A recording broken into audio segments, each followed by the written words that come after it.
Fuck you, bitch. Fuck you, bitch. Here we go.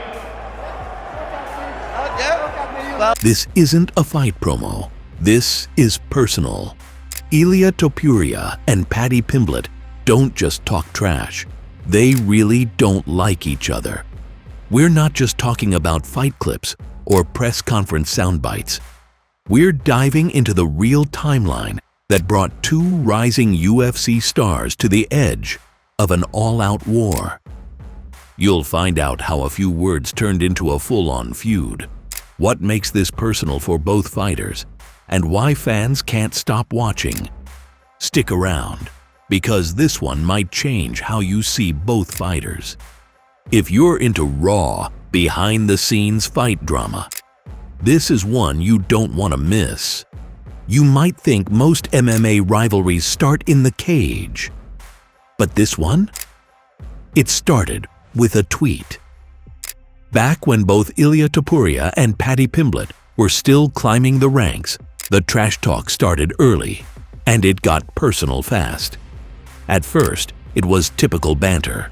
Both were undefeated, confident, and loved the mic. But then, Paddy crossed a line. He fired off a tweet mocking Topuria, not just as a fighter, but as a person. He took a shot at Ilia's home country of Georgia, joking about the war with Russia. For Topuria, that wasn't fight hype. That was disrespect, not just to him, but to his people. Topuria didn't forget. And when the two finally ran into each other at UFC London, it wasn't just words anymore.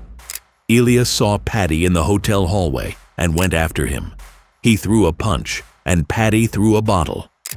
Security got in between before it turned into a full-blown brawl, but it was clear this wasn't a promo stunt. These two really didn't like each other. From there, it only escalated. Paddy started calling Ilia Mr. Hand Sanitizer. It's a Spanish sausage. Oh, he's so different. A nickname meant to clown him for the hotel scuffle. Topuria didn't laugh. He made it clear in every interview. He didn't just want to beat Paddy. He wanted to hurt him, to make him pay for that tweet. And he brought it up constantly. The way Ilia saw it, Paddy had crossed a line you don't come back from. Then came the UFC 282 press conference. Neither of them were even scheduled to fight each other. Paddy was set to face Jared Gordon. Ilia had Bryce Mitchell. But when they got on the mic, everything else faded. The tension exploded. Insults flew. Threats were made. Paddy mocked Ilia's accent. Ilia warned him to watch his mouth or get crushed on the spot. No punches were thrown, but you could feel it. This wasn't just selling tickets. This was personal. And while the press conference didn't end in a fight, it stole the show. Everyone left talking about the war of words between these two. Not the matchups, not the wins, but the feud. After that night, things cooled off, at least for a while. They focused on their own paths. Ilia climbed to the top of the featherweight division and became champion. Paddy had some mixed results, but bounced back with a huge win over Michael Chandler. But the rivalry? Always simmering just under the surface. Because when beef starts with national pride, hallway punches, and mic drops heard around the world, it doesn't just go away. This isn't hype, it's history. But here's the thing, this wasn't just online talk or pre-fight drama. These two came dangerously close to fighting outside the cage. More than once. Let's go back to that moment in the hotel hallway in London. Topuria had just flown in. No press, no cameras, just fighters checking in. But when he spotted Paddy walking by, he didn't hesitate. Ilia lunged, fist first, and according to him, it wasn't about sending a message. It was about throwing hands right then and there. Luckily, or maybe unluckily, depending on how you see it, security stepped in. Fast. No one got hurt, but Paddy responded the way Paddy does, by cracking jokes. He claimed Topuria missed and that he threw a bottle in return, just to make it fair. He mocked Ilia, called him a clown, and tried to play it off. But for Topuria, this wasn't a game. He later said he didn't care if it was in a hotel, on the street, or in the cage. If Paddy crossed him again, it was on. Then came the UFC 282 press conference. And if you thought the hotel moment was intense, this was something else. No fists flew, but the way they talked to each other felt moments away from one of them standing up. The tension was so thick that even the other fighters on stage looked uncomfortable. Paddy couldn't stop poking fun, mocking Topuria's Spanish accent, his country, even calling him a little mushroom. Topuria didn't flinch. He stared right back and said, "Stand up, and I'll crush your face right now." That wasn't theater, that was a real threat. And it didn't end there.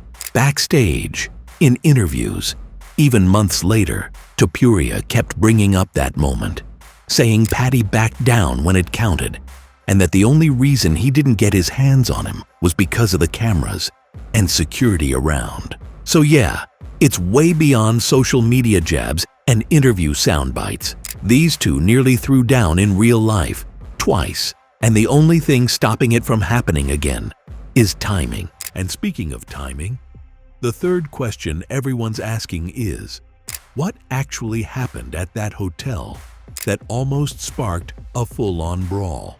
The hotel moment wasn't a setup. No cameras, no UFC crew, just two fighters running into each other by chance, and years of tension boiling over in a second. Topuria was there with his team, just checking in ahead of UFC London. Paddy was passing through the lobby, and that's when it happened. Ilia spotted him, locked eyes, and went straight at him. There wasn't a word exchanged. Topuria threw a right hand, a full swing, not a warning shot. And depending on who you believe, it either grazed Paddy or missed completely. But it was close enough that Paddy instantly reacted, grabbed a small bottle of hand sanitizer off the counter, and fired it right back at Ilia's head. Paddy later joked about it, called him Mr. Hand Sanitizer, said Ilia looked stupid for swinging and missing, but Topuria didn't find any of it funny. He saw it as a missed opportunity, a moment where he could have settled the score, if only security hadn't jumped in. From that point on, it wasn't just a beef, it was a grudge, a real one, the kind that doesn't fade with time or get solved by a few memes.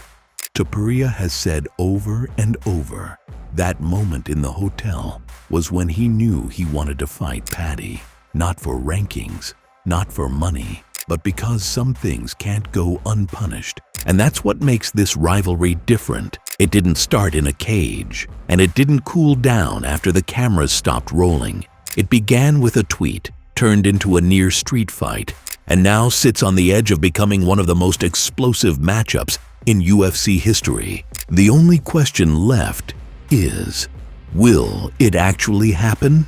And if it does, who walks out with their hand raised? So here we are. Years of bad blood, insults about families, cultures, and countries. A hotel hallway nearly turning into a war zone. A press conference that turned into a verbal street fight. And two fighters who've taken completely different paths, but keep circling each other like it's only a matter of time.